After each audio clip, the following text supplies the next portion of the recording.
Hello, gang. Welcome to part 2 of the City of Virginia Beach EMS Radio Operations training. This is the second part of the communications module. My name, once again, is Dave Keeler, and I've been a volunteer with the City of Virginia Beach since 1996, and I was hired on in 2004 as a career paramedic, and now I serve in the training department. As mentioned, this is part 2 of a multi-part module discussing how we utilize all of our tools of communication throughout the City of Virginia Beach. If you have not done so, I strongly encourage you to take the first part of this course where I give you the buttonology of using our Astro 6000, our portable handheld communications units. If you have already taken that, congratulations, and thanks for coming back for part 2. So with part 1, we discussed how to use the buttons to talk on the radio. With the communications module, I'm now going to talk with you about when to use the radio and what's the best practices we can use with good radio discipline to make your feelings and needs and desires and all those good things known throughout the City of Virginia Beach. The city is using an 800 megahertz computer-controlled trunked repeater radio system. It's a simplex system, which is a fancy way of saying really only one person can talk at a time throughout the entire City of Virginia Beach. On any given channel, the moment you key the mic on that radio or portable, you are tying up the entire communications network. It's a series of repeating towers that move up and down throughout the city. And when you key that microphone, your radio is tying into one of those towers, which then repeats that system all up and down throughout the city. And that's how somebody over at Seashore State Park, First Landing State Park, can talk to someone down in North Carolina. It's certainly not a line of sight means, and it's not like a Nextel that you might use or a CB that you may have become familiar with. Instead, our whole city is digital and computer controlled, and the main thing I want to emphasize here is every time you key that mic, you're owning the communications network, only for a bit, but you are tying up all the other communication systems to get your message out. And that's a good thing, because if you have something to say, it needs to be heard. So let's talk about this. Let's talk about using the radio and talking on the radio. So I'd like to give a few pointers, or as I'd like to call them, the 15 radio commandments of good practices, of best practices to utilize good radio discipline so your thoughts and needs can be clearly disseminated throughout the city. Commandment number 1 is prepare yourself before you speak. Now, not only, as I mentioned, are you tying up the entire communication system, but everybody is paying attention. And we'll get into that a little bit later, but for now, everyone is going to need to know what you're going to say. So not only should you sort of mentally prepare to speak, but you physically need to prepare to speak. You want to make sure all the other radios are turned off or turned down, or at the very least, if you have a handheld microphone or speaker, put your hand over the mic so it doesn't pick up the ambient noise. Our older systems used to have a feedback, so it'd be like the famous dropping the mic sound effect with a very high-pitched noise when you get the feedback from anyone transmitting near another speaker. Fortunately, our digital system does not do that feedback effect, but it will do an echo, echo, echo sort of effect, which makes your message garbled and very difficult to understand. So if you're in a group of people, or if you're in a unit, make sure that other radio is turned down so that you don't feed back onto yourself. Another important concept is how to get people's attention. We used to do it similar to the United States Navy, where you would hail the other unit and call them out first, and then say who you were the one that's speaking.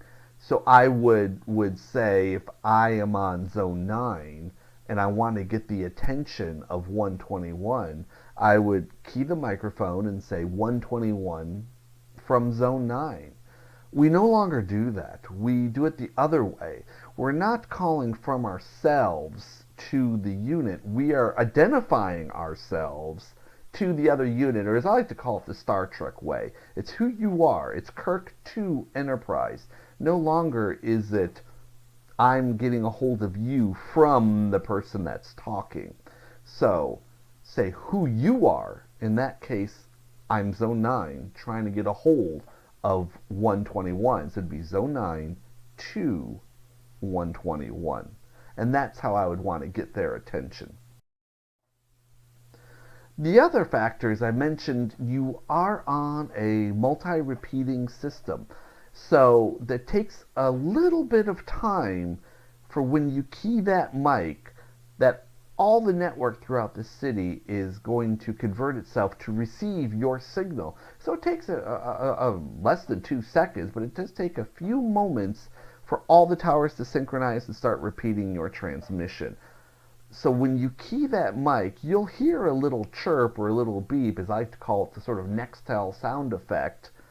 But you want to give that microphone a chance and chirp to make sure the signal is keyed in, then speak. Otherwise, the very first things out of your mouth will be cut off, and that can lead to some other confusion. The next discussion is go with the flow. And what I mean with that is when a call is dispatched out, we are interfacing two factors here. We are using the automatic system, which is we call Samantha as that voice. And you'll probably hear it if you've not done so already, and you're at a station, at any of the rescue squads or fire stations, you're going to hear a female voice come over giving you the fact of the call, that you're being dispatched and all the pertinent information. That is an automatic response with the push buttons of our dispatchers. But what happens after those buttons are hit, the station computer tones are going off. The dispatcher, the human dispatcher, will come up over the air and dispatch the appropriate units. So if you first hear the computer voice coming out, you trying to key the mic will actually interrupt the dispatcher, the human, coming over the mic. So wait for the dispatcher, the human part, to give you the case call before you answer up. When all units do mark en route, the dispatcher then must give case comments. And why I'm bringing this up is frequently crews who happen to hear the computer part dispatch the unit out to a call will all of a sudden start keying up and try to do a lot of air traffic. But the trick is the dispatchers have to say certain things at certain times. You coming up over the air interrupting that natural call cycle will cause confusion and make it difficult for the dispatchers because now you're delaying the order in which they give the call. After all the units mark up, so simply mark up to respond to the call. Then the dispatcher will give the case comments. So you already asking for case comments or you trying to read into case comments is actually hindering the overall process. The dispatcher hits the buttons, sends the computer voice to dispatch the units and the tones, of course. Then the human dispatcher will come over the air, then wait for the units to acknowledge, then go on with the case comments. So have a little bit of patience and let the dispatchers do their job to help you do your job. We are all very excited about the call. We all are very keen to say certain things at certain times. But remember, we have 8, 10, 12, 15 ambulances, 20-something engines at any time. We have zones. A lot of things are happening that are tying up the air. So always keep a little bit of attention to the radio before you key that mic. Try to pause a little bit. Make sure no one else is having a conversation. Very frequently we will hear crews come up to try to say or ask or for some information or come up over the air when the dispatcher is in the middle of dispatching another call. And this again leads to confusion. So when you're getting ready to key the mic and you have something you want to say, spend a few moments just to make sure no one else is already in the middle of tying up the air with their conversations. So patience is definitely a virtue in that case. As I mentioned, a lot could be going on. There could be a very stressful situation, tying up the air. The dispatchers are not only dispatching, but very often they're also taking 911 calls at the same time as actually dispatching the units out. So too, crews could be having some difficulty. They're having some other challenges. There's a lot going on scene, a lot of side conversations going on. So sometimes one party may ask for what seems like obvious information. Parties may not have clearly heard and may ask to repeat the message. So keep the attitude in check. Everyone's got a lot going on. It's not personal. It's not insulting. It's not a statement. When things get stressful, it's very important to keep calm, keep very level-headed, and simply repeat politely to ask for whatever that message was that got mixed up or garbled. How you say that thing is just as important as saying that information. We all make mistakes. There may be other things we all don't know what's going on. So be patient, be professional.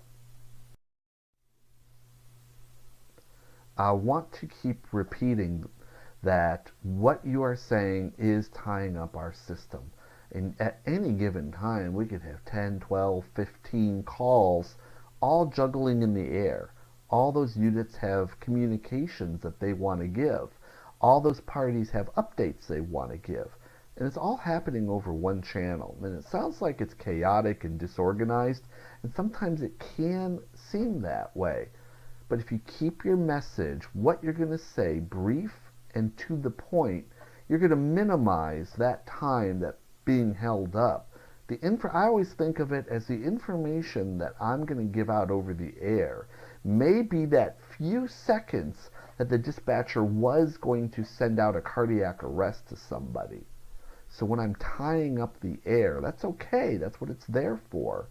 But thinking of the fact that I'm tying up this whole system to get the message out to people, is that worthwhile? There's a lot of new mic designs, and if you ask some people that have been running, there are Bluetooth microphones, there are different wraparound microphones, there's all different configurations of the radio. And some people don't use a microphone at all, they just keep it slung on their hip. All of those things are fine. Unfortunately, sometimes we get into poor microphone practice, where we have the microphone mounted on our shoulder, maybe mounted down onto the middle of our chest, and we get in sort of sloppy habits of keying that microphone but not speaking into the mic. So instead, the wind, the ambient traffic, the noise, the crowd going on in the background, that's what the microphone's going to pick up. The microphone is designed to really focus on the voice coming right in front of it. So you almost want to over-exaggerate holding that microphone right in front of you when you speak into it, so that your message comes up above any ambient noise that might be in the background.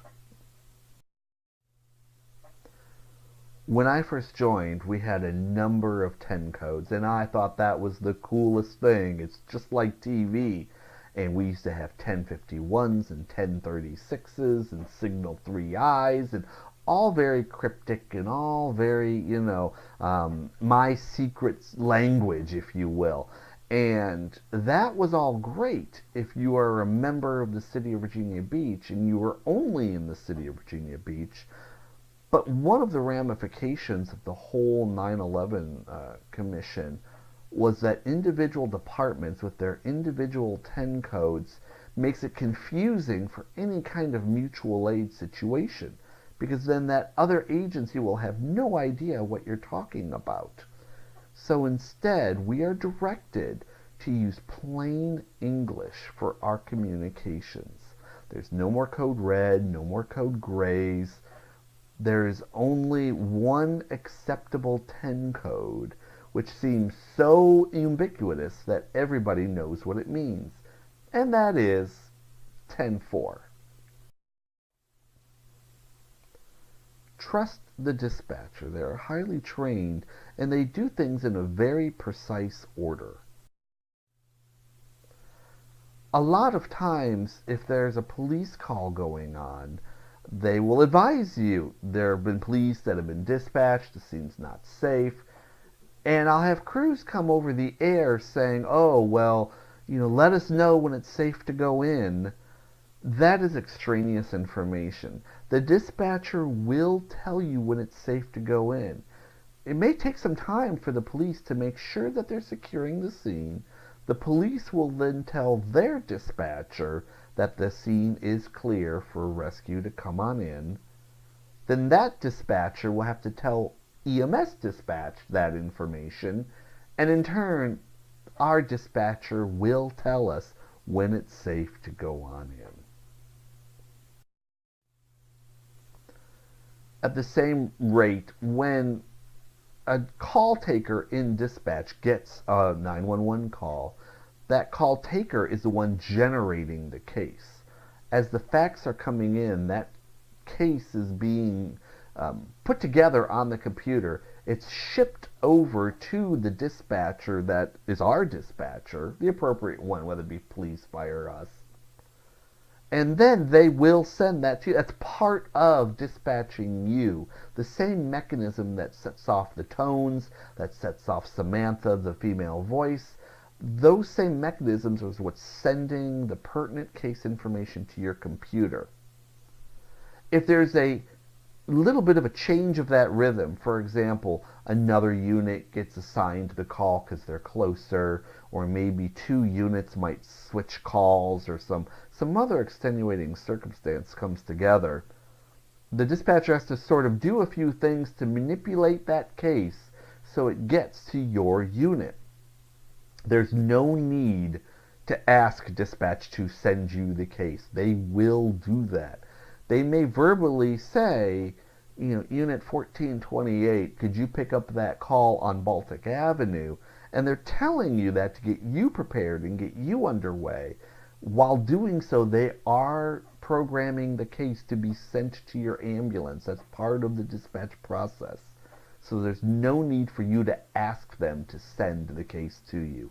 That's part of their job. That's part of the system. It just takes a few moments for that information to get put out to you. I want to talk to you about restricted air. The police do it quite a bit for safety reasons.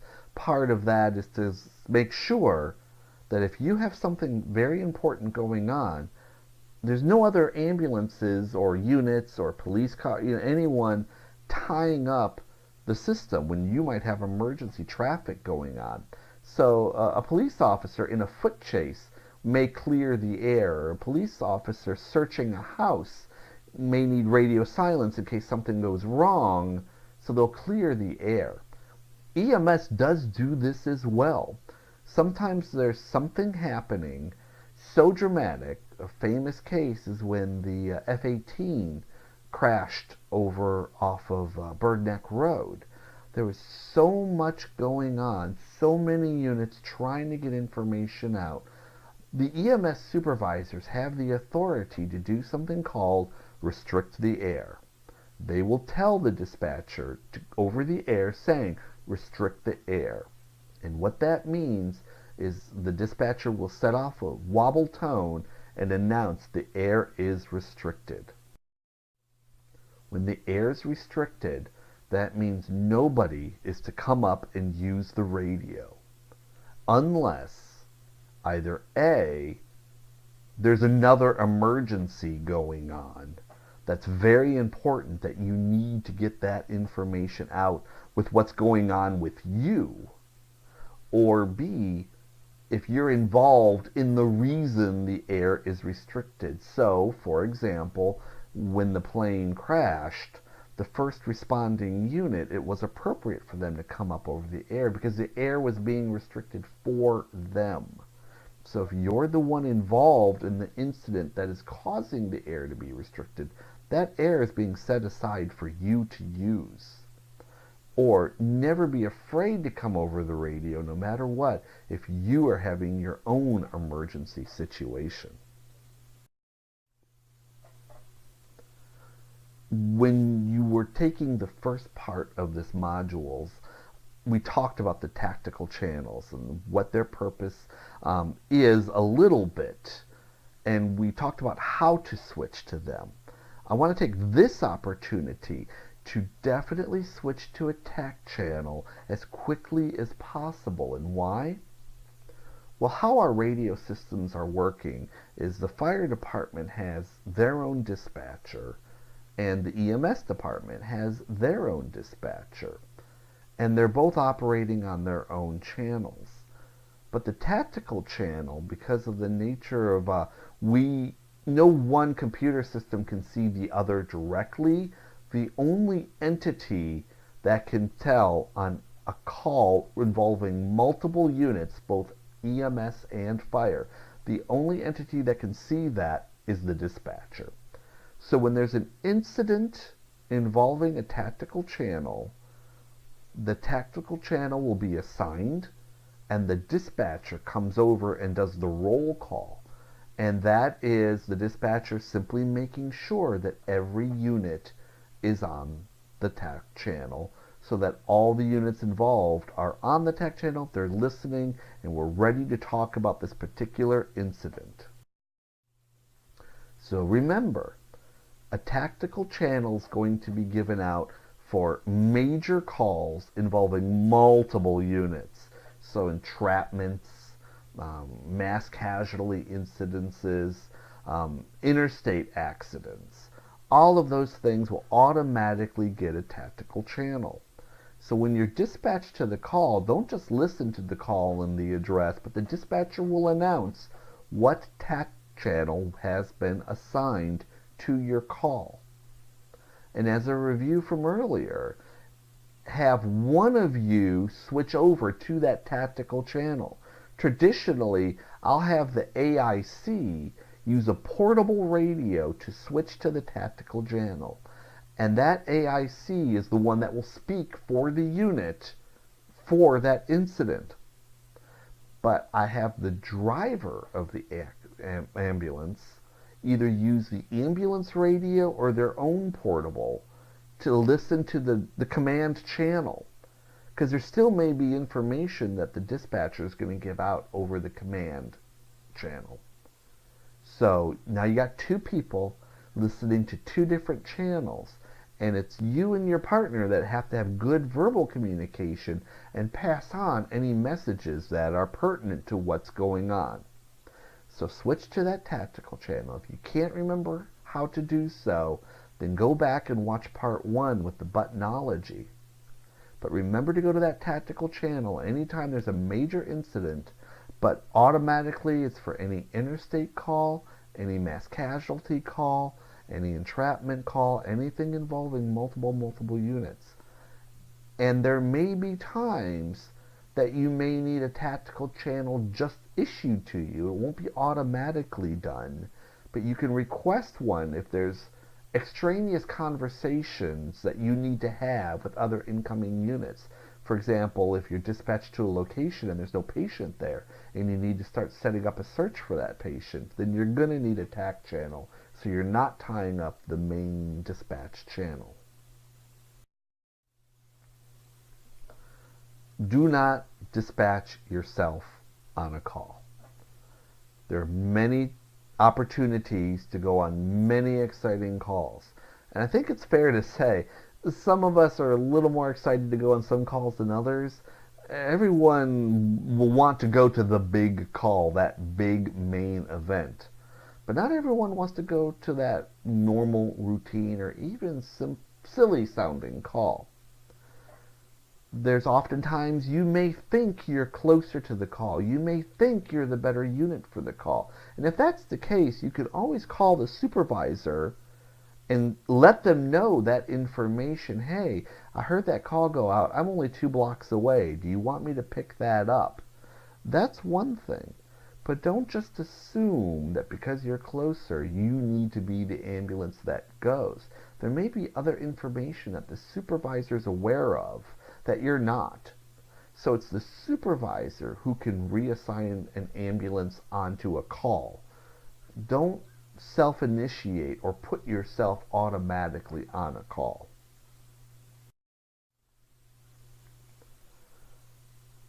Always, always, always have somebody listening.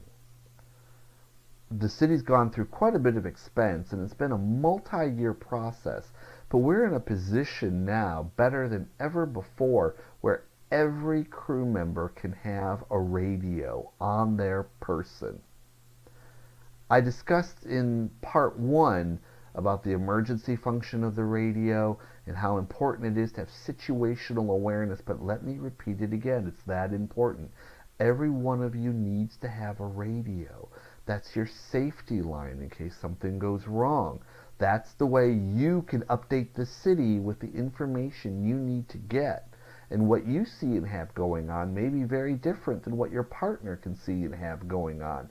Don't just assume that your partner has the radio and they can do all the talking. You two might get separated. So anybody has to have the radio on at all times. And that's when you're in a group together. If you separate out, that's when each of you have to have a radio. But the moment you log on at that station, even if you're in the station, somebody needs to be listening to the radio. The supervisor may need to get a hold of you over the air, not to dispatch on a call, but for another matter. And if nobody's listening and you're thinking, oh, I'm in the station, I'll hear the tones, well, there's other reasons you might be called out over the air. So too, in the hospital, someone needs to be listening to the radio. There may be situations going on, and supervisors or other units might need to get a hold of you while you're in the hospital, even during patient turnover. So the crew needs to have that situational awareness, needs to be listening at all times from the moment you log on to the moment you log off to the radio. Make sure it's on and make sure it's got the command. Case in point, not that long ago, there was a case of a DC police officer that was wounded. And after an investigation showed that there were several ambulances all within a very close radius of where that officer was injured. But nobody responded to that call because nobody was listening to the radio. They had to have an ambulance come from across the city to help that injured officer. I'm a bit of a historian nut, and one of the most blatant cases of not listening to a radio is this vessel. This vessel is the SS Californian, and where were they? Well, if you didn't know, they were the ship actually closest to the Titanic when she struck an iceberg and sank. And the Californian was even trying to warn the Titanic that there were ice fields ahead. As a fact, the Californian was stuck in an ice field, but it was at night. They didn't want to risk moving, so they were just keeping their position. Well, the Titanic was busy trying to send messages out to Canada. They were just barely within range, and people wanted to send messages to their loved one in the United States. So when the Californian tried to warn the Titanic wireless operator, remember this was wireless Morse code, telegraph type communications devices. The Titanic officer said, "Shut up, I'm trying to get messages to Canada." So the wireless operator of the Californian said, "Oh, okay," turned off the radio and went to bed. 20 minutes later, the Titanic struck the iceberg, and the Californian never heard that call for help because their radio was turned off. Speaking of always listening, you and your partners, the EMS system, the dispatcher, the fire department, the city of Virginia Beach, they're not the only ones listening to the EMS channel. We now broadcast through a system that is basically transmitted over the internet. So if you haven't done so, you may have encountered various scanning apps for your phone that you can tap in to the radio traffic of Chicago, New York, LA, many, many agencies across the country. And we are one of those agencies. I've gotten phone calls from friends in California that gave commentary over my size up of a scene. First, I'm wondering what they're doing listening in California. They should be out making friends. But two, that reminds me that what we're saying, lots and lots of people are listening, and that's including members outside of the EMS world. In a previous life, I worked with a television station, and one of the things we did when we were working the news beat was keep scanners on, listening in to the emergency traffic just to hear what's going on. There have been cases where the press has overheard conversations and they want to get copies, and we record all of our channels now, and the press can get a copy of any of our radio traffic. So always remember to be professional, be precise, and keep it to the point, because others are always listening. I mentioned before there's a lot going on. Our dispatchers are taking 911 calls.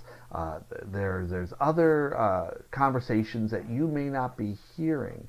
So when you call the dispatcher, make sure that the dispatcher acknowledges you. Sometimes it's a lazy practice, but I may just come over the air and say, Zone 9's at Beach, and go about my merry way.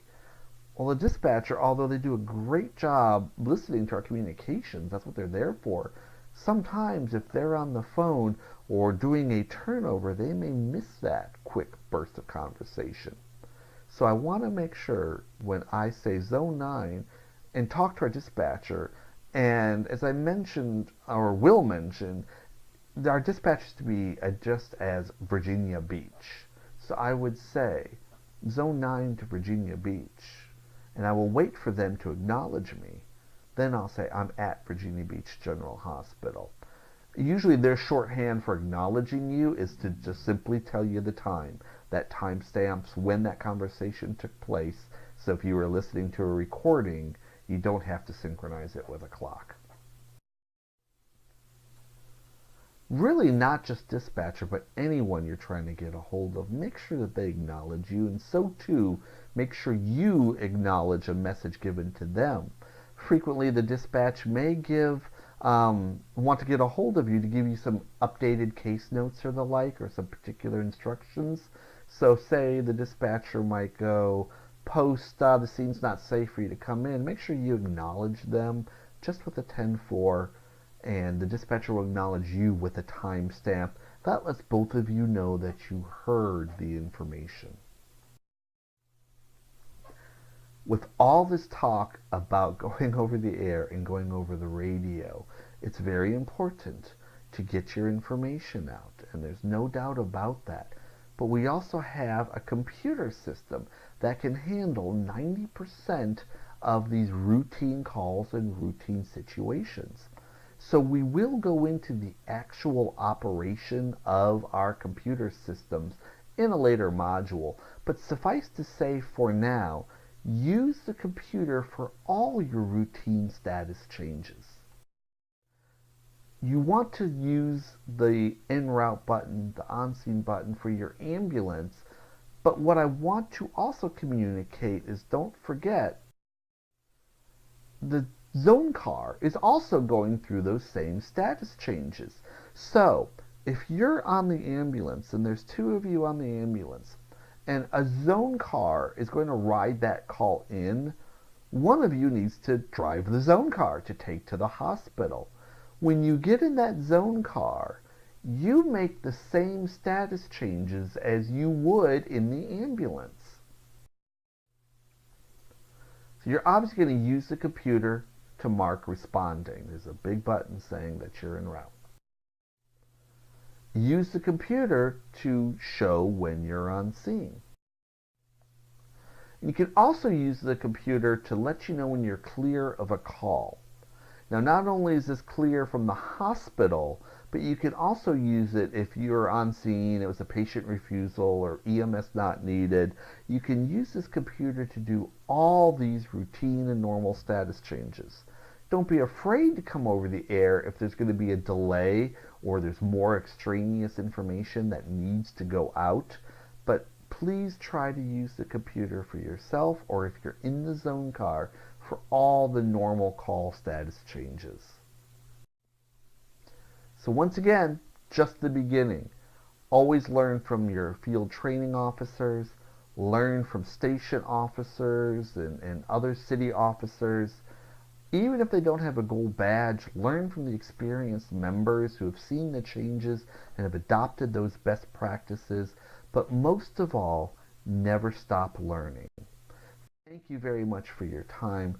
Thank you for giving the efforts and the time that you've given to this agency. If you have any questions, if you have any thoughts, if you have insights, please feel free to pass those along. And thank you very much. So stay tuned. Module 3, we'll talk about computer operations next. Till then, take care.